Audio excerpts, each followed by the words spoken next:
The next question is directed to Mr. Bledsoe. You have 90 seconds to respond. We've lost about 500,000 jobs since you've been in office. What bills have you sponsored to create jobs? What bills have I sponsored to create jobs? That's an interesting question. You know,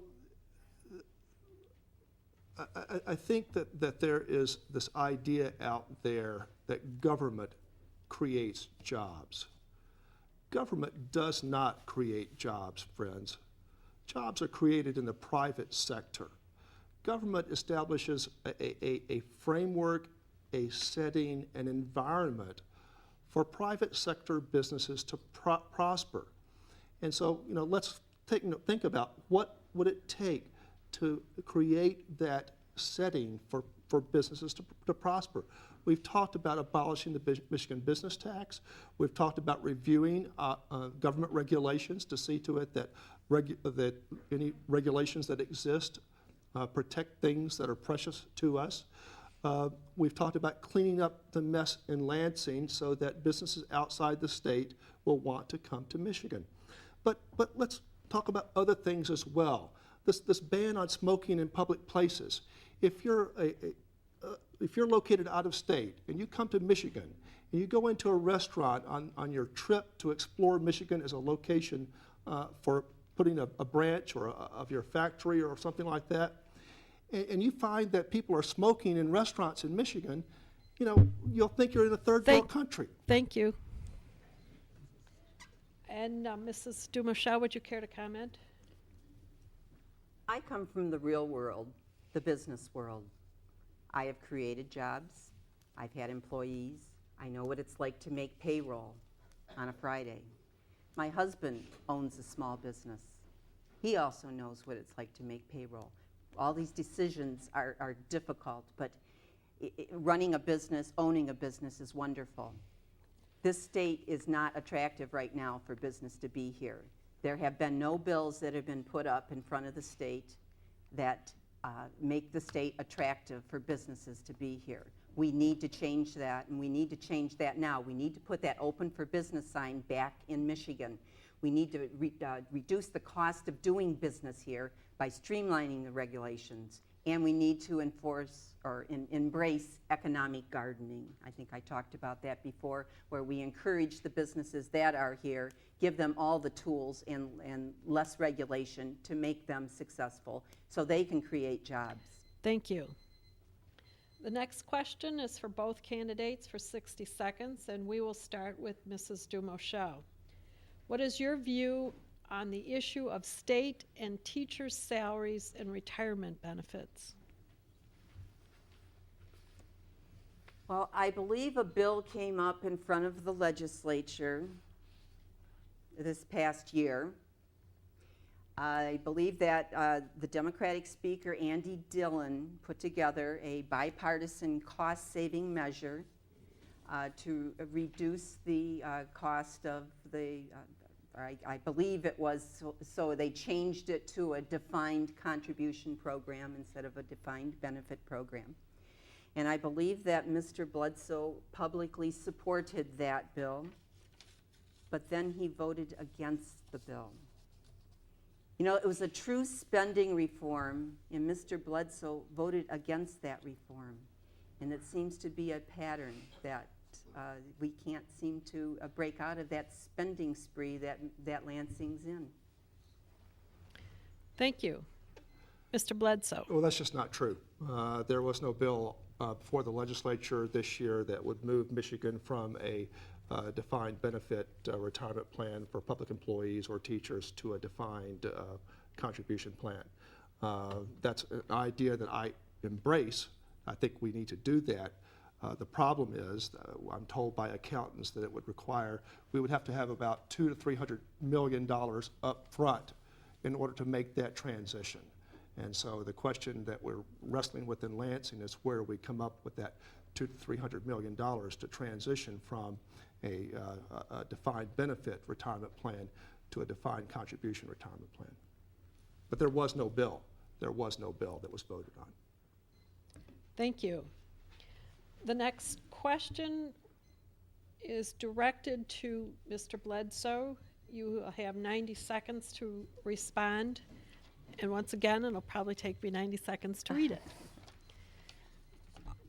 At the League of Women Voters Candidate Forum in 2008, when asked what would you do to end sanctuary cities for illegal Latinos such as Detroit, you said it was not a problem and didn't think anything should be done. Now that almost 70% of the American people have shown decided concern about the lack of control over our borders and the disruptive nature of perhaps 20 million illegals in our midst, what will you do to discipline cities such as Detroit who refuse to arrest and hold, let alone seek identification of possible illegal aliens? And will you continue to ignore the lawlessness? Well, I certainly think that all laws on the book should be enforced. And I think that's, one of the things that one of the problems that I have with what I see taking place in the city of Detroit today is that there are laws on the books that are routinely ignored, that are routinely not enforced, and that we've got to energize our police forces, particularly in Detroit, but elsewhere as well, to ensure that laws are enforced. Now, as far as illegal immigrants, when I'm down south, when I'm visiting relatives and so forth in Atlanta and in Houston, you drive around and you see people standing at various locations looking for jobs, and the strong suspicion is that those are probably illegal immigrants who are looking for jobs, day laborers. I don't see that around Detroit. I don't see that around Michigan. And I really question the accuracy of those people who maintain that we here in Michigan have a severe problem with illegal immigrants. In Arizona, there's a problem. In California, there's a problem. And those states are perfectly legitimate in taking action to deal with that problem. But I do not find that there's a problem in Michigan today. Thank you. Mrs. DuMouchelle, would you care to comment for 60 seconds? Certainly. The illegal aliens come over, I believe, for jobs. Michigan doesn't exactly have a plethora of jobs for them to fill right now. So I don't know if we have a problem, but I can't see where they would be because we don't have any jobs in this state for them to fill. And if I may go back to the prior question, I possibly misspoke, and I apologize for that, regarding the teacher reform bill, the teacher pension reform bill. But there was a bill. Maybe it wasn't going to a defined contribution. Maybe that is utopia as far as I'm concerned.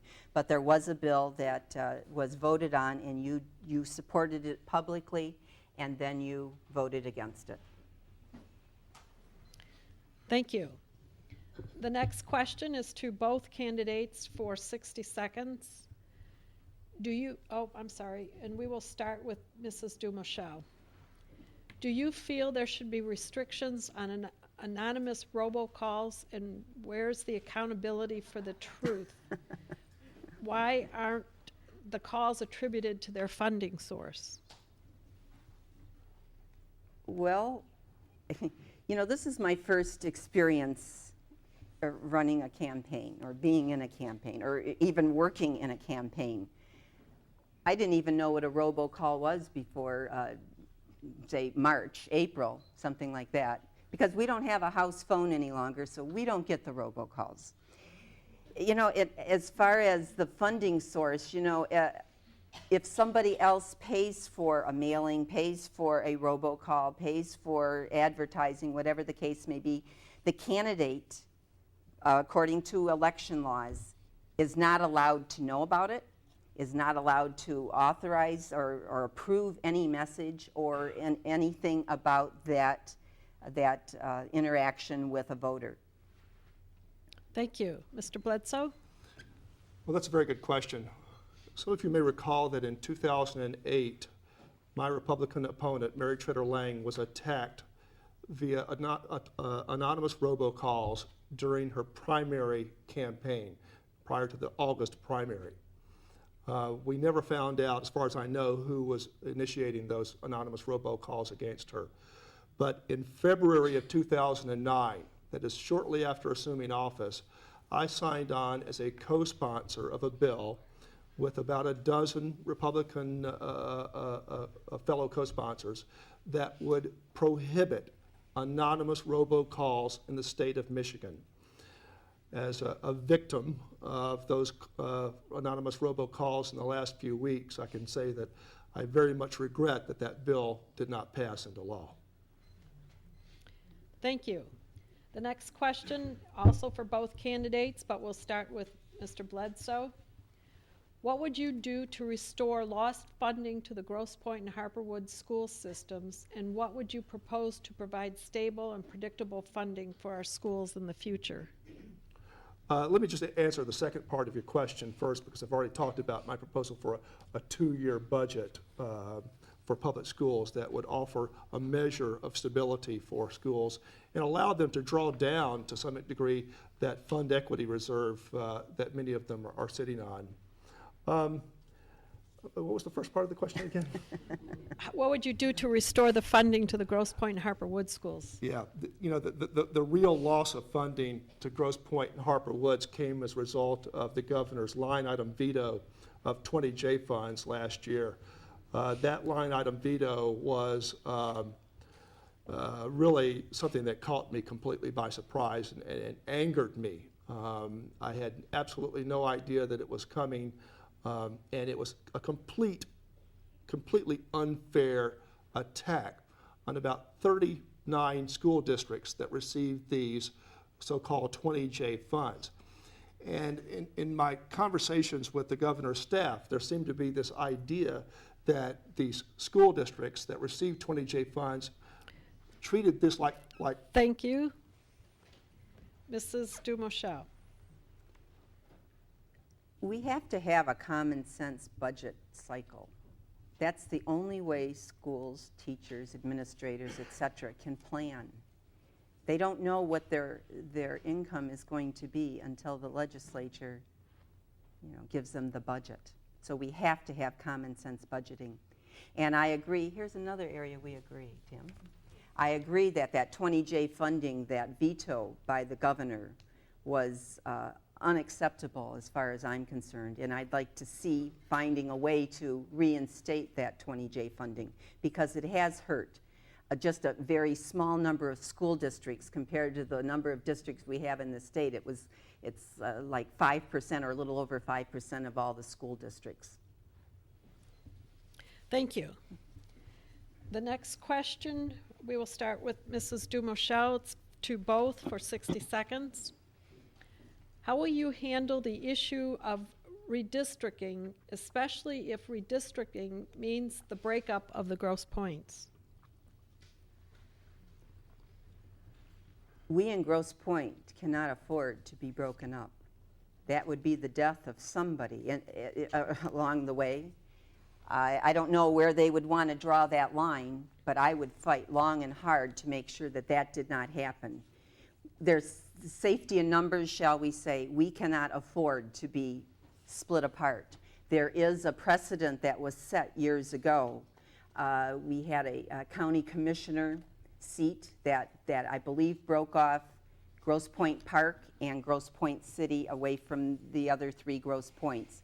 It was not good for Grosse Pointe. We need to stay strong, and we need to stay strong by staying together. And I will fight tooth and nail to make sure that happens. Thank you. Mr. Bledsoe. Well, I agree 100%. In the 1990s, the Grosse Pointes were divided into 2 different congressional districts, and that doesn't make any sense at all. Grosse Pointes need to stay together as far as possible, both within the State House, within the State Senate, and within the U.S. Congress. And to the extent that there is additional territory that should be joined to the Grosse Pointes, Harper Woods is the logical addition to the Grosse Pointes. And only then should we reach out beyond the Grosse Pointes and Harper Woods to achieve the size necessary for to be consistent with the one person, one vote criteria enforced by the federal government. Thank you.